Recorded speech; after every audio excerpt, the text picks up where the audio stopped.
Nah, lalu apa yang membedakannya gitu? Apa yang membedakan kok kenapa si khodam bisa ikut dengan kita dan kenapa kok si khodam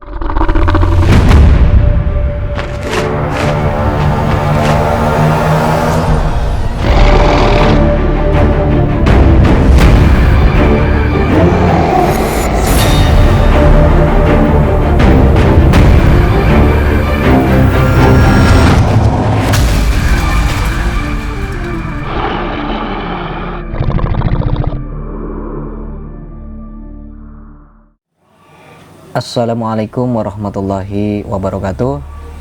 Ketemu lagi dengan saya Ki Bagus Purwas. Salam spiritual. Seperti biasa sedulur, pada kesempatan kali ini saya akan hadir untuk menemani sedulur semua. Kita akan kembali lagi membahas tentang dunia spiritual, dunia supranatural, dan juga dunia ilmu kegaiban. Ini saya sambil santai ya sedulur, biar pembahasannya santai.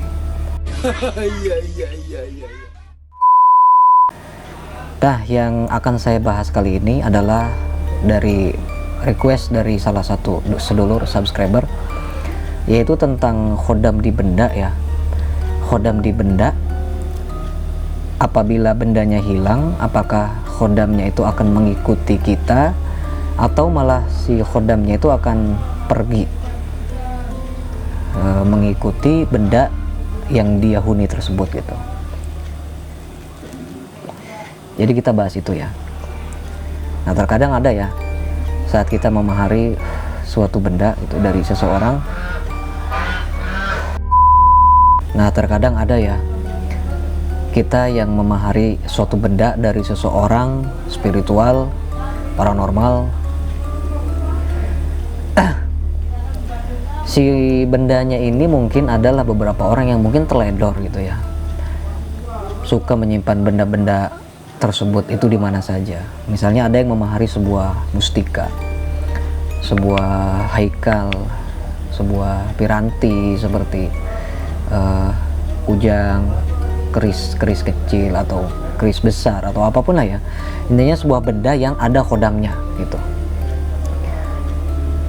Kalau biasanya kalau yang memang mereka itu teledor, suka lupa dengan benda-benda yang dia miliki.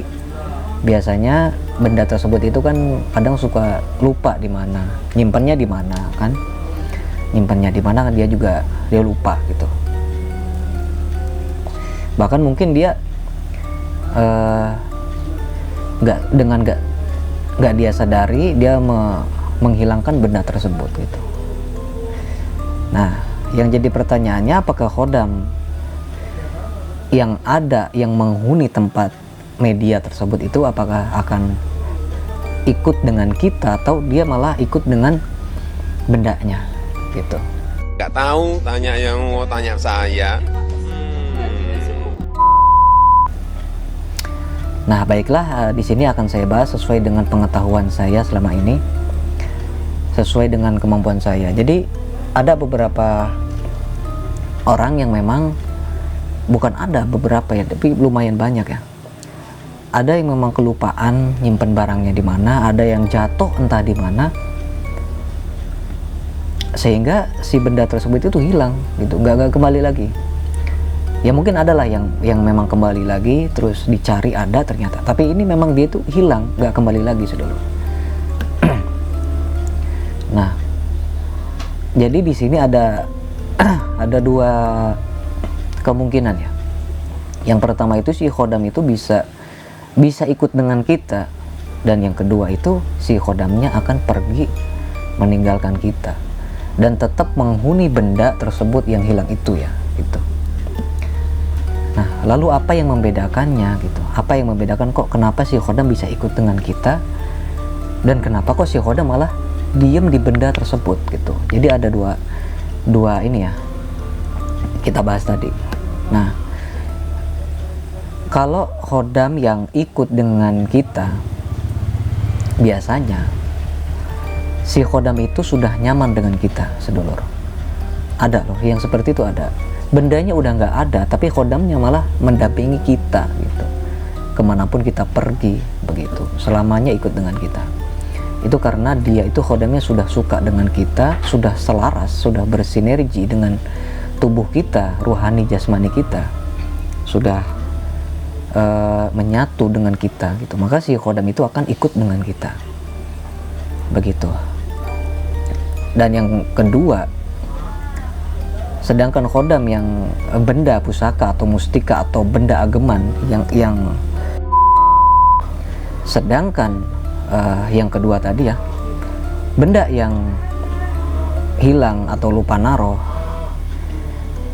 kenapa khodamnya nggak mau ikut dengan kita? Itu bisa jadi karena si khodam itu nggak selaras dengan diri kita atau nggak suka dengan kita gitu. Bukan nggak suka ya, jadi dia itu nggak nyaman lah gitu ya, nggak nyaman dengan kita, sehingga khodamnya itu malah memilih untuk diam di benda tersebut, di mustika tersebut, di pusaka tersebut, atau di benda ageman tersebut, atau di piranti tersebut. Jadi dia memilih untuk menempati tempat itu, jadi bukan memilih ikut dengan kita. Nah, apa yang membedakannya? Gimana cara kita supaya tahu, gimana kita tahu khodamnya selaras atau enggak, atau bersinergi atau enggak? Ini bisa kita lihat dari bagaimana cara kita merawat benda tersebut gitu ya. Bagaimana perilaku kita saat memegang atau memiliki benda-benda tersebut gitu. Kadang kan ada yang setelah memahari dari seseorang atau dikasih dari seseorang, tiba-tiba disimpan, nggak dirawat kan gitu, ya contohnya nggak dikasih minyak, nggak dikasih asap dupa, nggak dikasih kemenyan, sesaji, dan lain sebagainya, sesuai tata cara yang sudah dikasihkan oleh si pemahar ya gitu, oleh yang memahari, atau dari spiritual, atau dari yang ngasih kepada kita. Maka ya si khodam itu nggak akan selaras karena kita jarang merawatnya gitu. Misalnya kita disuruhnya dikasih minyak nih si bendanya gitu, ini benda ada misalnya cincin, cincin ini misalnya ada khodamnya, kita dikasih, sebaiknya kamu harus kasih minyak setiap malam Jumat misalnya kan. Nah, kita nggak ngasih minyak, kita cukup simpan aja di rumah atau kita bawa-bawa kemana saja tanpa memikirkan si khodamnya ini, tanpa memikirkan perawatannya gitu. Ya dari situ saja sudah kelihatan bahwa kita nggak merawat gitu kan, nggak merawat si energi si benda tersebut gitu. Tapi apabila kita setelah dikasih media atau benda dari seseorang atau memahari dari seseorang, kita rawat dengan baik, seharusnya dikasih minyak kita minyaki gitu kan, seharusnya dikasih dupa kita dupai, kita asapi dupa dan lain sebagainya, kita ikuti tata cara. Apalagi nanti kita tambahin, kita tawasulin, kita tambah energinya, maka ya itu akan semakin bagus gitu kan. Dari sisi ini saja sudah kelihatan bagaimana kita apa ya istilahnya ya, saat kita memegang media tersebut, gimana cara kita menggunakannya, gimana cara kita merawatnya gitu. Makanya di sini kita harus benar-benar merawat benda tersebut ya. Kalaupun nanti si bendanya itu pergi atau hilang, maka si khodamnya akan ikut dengan kita gitu. Ya ini ya ini tentu tergantung kepada masing-masing orangnya. Kalau orang tersebut itu menyukai keunikan dari bendanya, keunikan dari apa ya istilahnya, benda ageman atau pusaka atau piranti yang dia miliki, ya tentu dia nggak akan memikirkan khodamnya gitu. Tapi mungkin adalah beberapa orang yang menginginkan khasiat dari khodamnya tersebut, sehingga saat si pusakanya atau benda agemannya lupa naruh atau hilang, maka dia akan merasa apa ya istilahnya ya, ya tentu membuat dia sangat kurang enak ya gitu. Dia merasa benda yang dia dapatkan, benda yang dia mahari dari seseorang tiba-tiba hilang begitu saja. Apalagi dia sangat berharap dengan khasiatnya, dengan khodamnya kan gitu. Makanya ini tentu tergantung dari orangnya gitu. Nah, kenapa kok saya bilang benda yang jarang dirawat kok malah kodamnya nggak selaras gitu? Karena ada pengalaman dari seseorang ya, dari seseorang yang memiliki sebuah benda apa ya, media mustika kecil gitu. Ada kodamnya, kemudian dia sering apa ya istilahnya, berkomunikasi sama kodamnya, sering mengetes kekuatannya, sering merawatnya. Nah, tiba-tiba saat bendanya diambil, saat bendanya ada yang minta, tiba-tiba bendanya kosong. Orang yang dikasih itu nggak dapat kodamnya, hanya dapat bendanya saja, sedulur.